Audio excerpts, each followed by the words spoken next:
Finalmente, um dos filmes mais esperados do ano chegou aos cinemas. Divertidamente 2 mal estreou e eu já trouxe aqui uma análise sobre tudo que vimos e não vimos nesse novo filme da Pixar. Fala, gente bonita, eu sou a Mia e sem cerimônias, vamos logo pra essa análise barra resumo. Atenção, esse vídeo contém spoiler sobre o filme, então se você ainda não assistiu ou não quer saber o que vai acontecer no filme ainda, eu sugiro que você procure outros vídeos do canal por enquanto. Mas bora lá!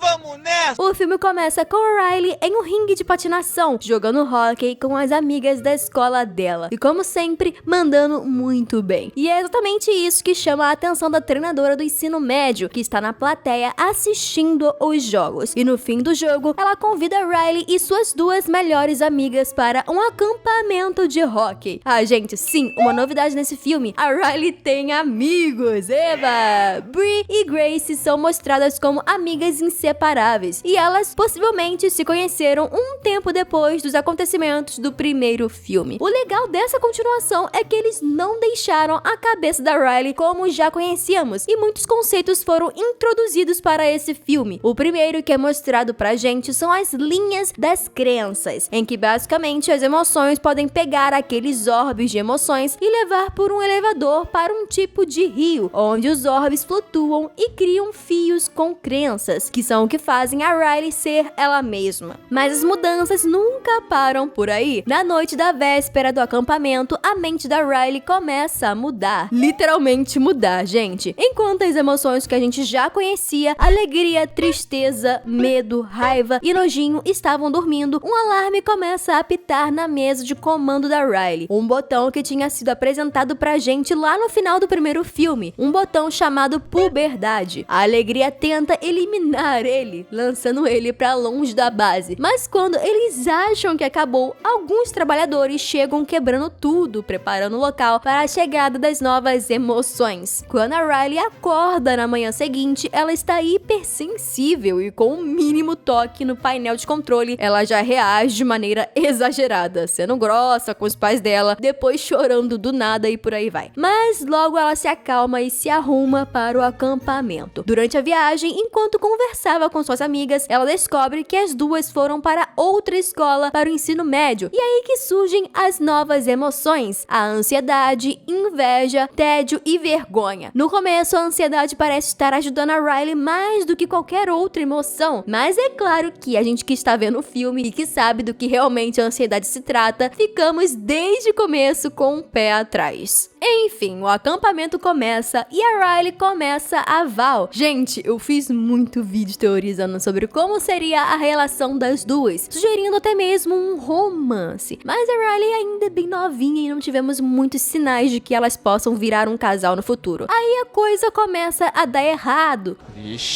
Quando a Riley decide trocar suas melhores amigas pelas meninas da escola nova, com medo de que se ela não entrasse no time de hóquei da escola, ela não teria amigos. É uma besteira, mas vamos lembrar que ela está sendo controlada pela ansiedade, que por sinal, quando percebeu que não teria a colaboração das emoções antigas, resolveu prender elas em um pote de vidro e levá-las para os segredos da Riley. E essa parte do filme é simplesmente hilária. Descobrimos que a Riley ainda gosta de um desenho infantil, que é claramente uma referência a Dora Aventureira, que tem um coelho estranho como protagonista, que quebra a quarta parede do mesmo jeitinho que a Dora. Mas ao invés de uma mochila, ele tem uma pochete. Gente, isso aqui é elite. Dentro do cofre também está um personagem de videogame, que tem como ataque especial virar uma bolinha, que nem um tatu mesmo. E um personagem que é um segredo obscuro gigantesco, que ajuda as emoções a saírem do pote que estavam presos. A pochete mostra pra eles 3 objetos e pergunta qual é o mais útil, no estilo muito Dora Aventureira mesmo. E eles explodem a porta do cofre pra escapar. Aqueles mesmos policiais do primeiro filme chegam e aparecem pra impedir a fuga, mas o personagem de videogame dá o seu super ataque e acaba causando um efeito dominó que prende todos os policiais em um dos cofres do local. E só um detalhezinho que a Nojinho fica apaixonada por esse personagem. Será que vai rolar um romance no terceiro filme? Bom, com Com isso, o plano agora é chegar até o fundo da mente da Riley e tentar recuperar a verdadeira forma dela, que a ansiedade removeu e descartou. Enquanto isso, vemos a Riley tentando se encaixar de qualquer modo, tudo pelo medo de ficar sozinha no ensino médio. Ela até muda de time e para de andar com suas melhores amigas. É muito interessante ver como eles trabalham o filme todo com metáforas que são a mais pura verdade. Vemos a Riley tentando ser quem ela não é, controlada pela ansiedade, nervosa com as mudanças, e é fácil se identificar com isso. É um filme que fala diretamente com a sua audiência, dizendo: você está mudando, isso é normal, acontece com todo mundo, mas vai passar. As meninas do ensino médio até mostram pra Riley um caderno vermelho da treinadora, que tem anotações sobre todas as meninas, e essa mesma noite, com a ansiedade ainda no comando, ela nem consegue dormir, pois está vendo os piores cenários possíveis sobre o que pode acontecer. Mas a alegria e as outras emoções descobrem de onde estão vindo esses pensamentos ruins e incentiva os trabalhadores que estão desenhando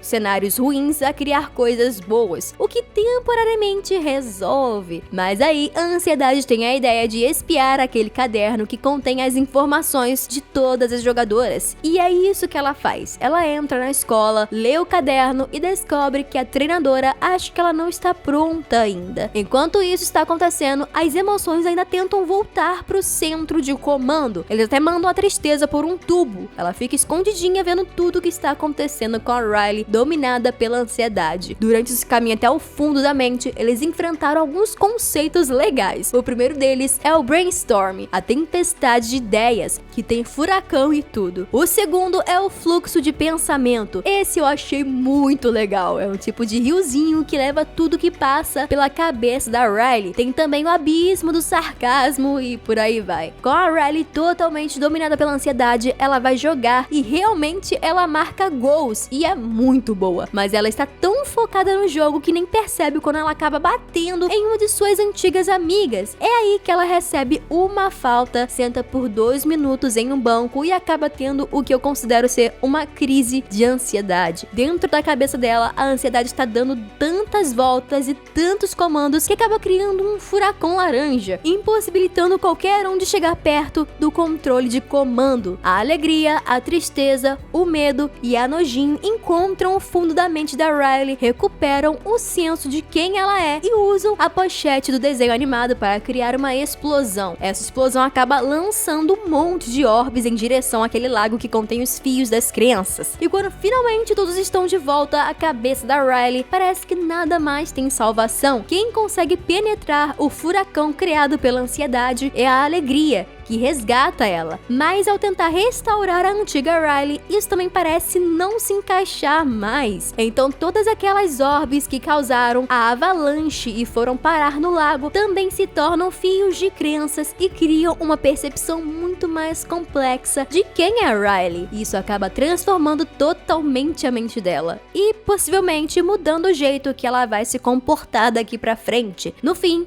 vemos a alegria meio que sendo atraída ao painel de comando, mostrando de uma maneira discreta que ela finalmente desenvolveu uma inteligência emocional. Então o filme tem um salto temporal para a Riley já no ensino médio com as amigas do rock, esperando a lista dos novos integrantes do time. E por mais que o filme acabe sem uma resposta direta sobre essa aprovação, vemos a Riley olhando para o celular feliz na cena final, talvez indicando que ela foi aceita no time. Em geral, o filme foi muito bem recebido. Eu tinha medo de que eles estragassem tudo com uma sequência mal feita, mas isso está realmente uma obra de arte. Eu fiquei com algumas dúvidas que não foram esclarecidas no filme. Por exemplo, o que acontece com as emoções quando se é adulto e por que não vimos elas nas mentes dos outros personagens no primeiro filme? Se elas são melhor controladas e ficam isoladas, onde exatamente elas ficam? Existem outras emoções que podem aparecer com mudanças de comportamento. Por exemplo, vimos no total de 2 vezes a nostalgia aparecer no filme apenas como alívio cômico. Ela sai de uma portinha, fala uma frase ou duas e volta. Mas o que tem atrás dessa portinha? Será que existem mais emoções que não desempenham papéis importantes e ficam lá para fazer uma aparição ou outra de vez em quando? Eu fico curiosa para saber se eles vão abordar isso na nova série que foi anunciada para o Disney+.